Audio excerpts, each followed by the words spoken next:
I know. Mind letting me breathe? Nice riding. Thanks. There's a streak-running bastard. You stole the title right out from under my nose. Well, Hyperion didn't make it easy.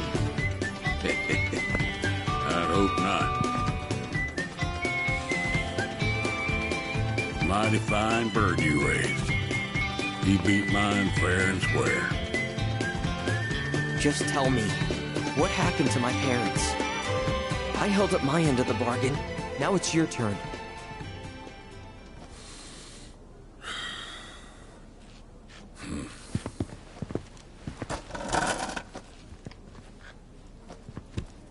Son, do you know what kind of business your parents were trying to break into after they got their ranch up and running?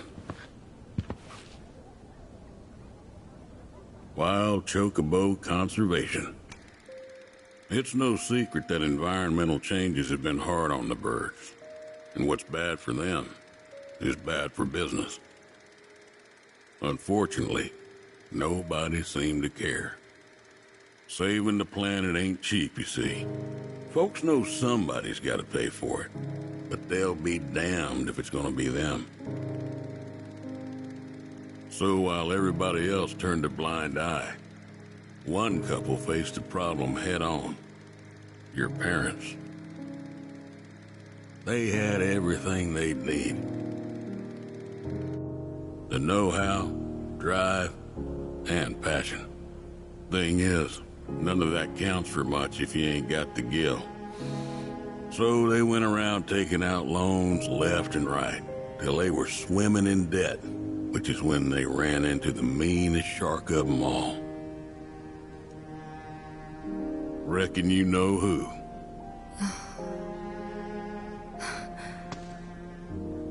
Don Corneo. I didn't know it at the time, but that sleazy bitch was rounding up folks and shipping them off to Shinra for their experiments. Will and Claire figured it was the only way they'd be able to save their business, so they signed up. A while later, Will paid me a visit, begged me to take the reins in his and Claire's stead. He wanted what was best for those birds. As did I, so I took him up on the offer and bought him out. And since then, I ain't seen either one of your parents. It was only after that I heard about Corneo's antics through the grapevine. Couldn't do a thing to stop him. Not with Shinra in the wings, that's for sure. They say anything about me? Or my sister?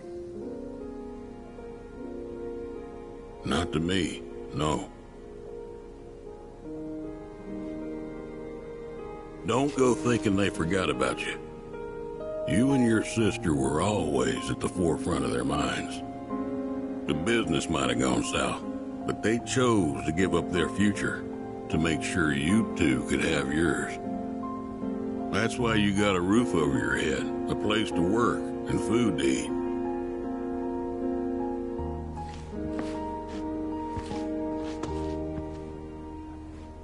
I can't believe it. I've had it wrong this whole time. Son, I'd be surprised if there's a wild chocobo out there that doesn't owe its freedom to your mom and your dad, one way or another. Hell of a legacy to live up to, but if you want it, the business is yours. Just know this, it ain't gonna turn a profit. So unless you can find a way to fund it, you'll wind up in the same trouble as your folks. Think it over. Maybe chat with Pawpaw too.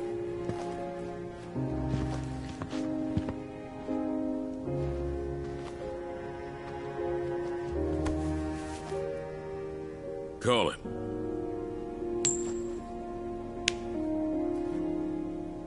Heads or tails, son. Get it right, and I'll float you some operating capital. Thanks, but no thanks. I'm gonna do this on my own. Me and Chloe and Gramps, I mean. You truly are their boy. Got your old man's pig head and your mother's backbone. Not bad.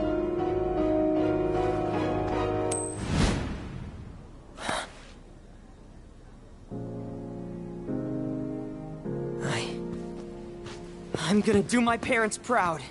You'll see. It may take some time, but I'll make sure their legacy lives on.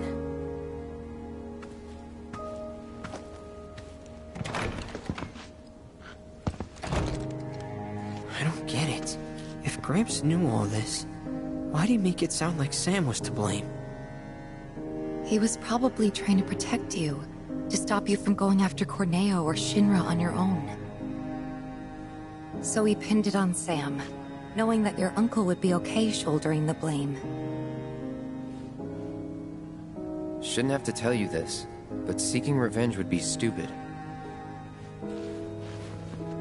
I know. Still, if an opportunity did happen to come along, you'd help me out, wouldn't you? Hey, I'm a world-famous jockey now. Can't be associated with that kind of stuff.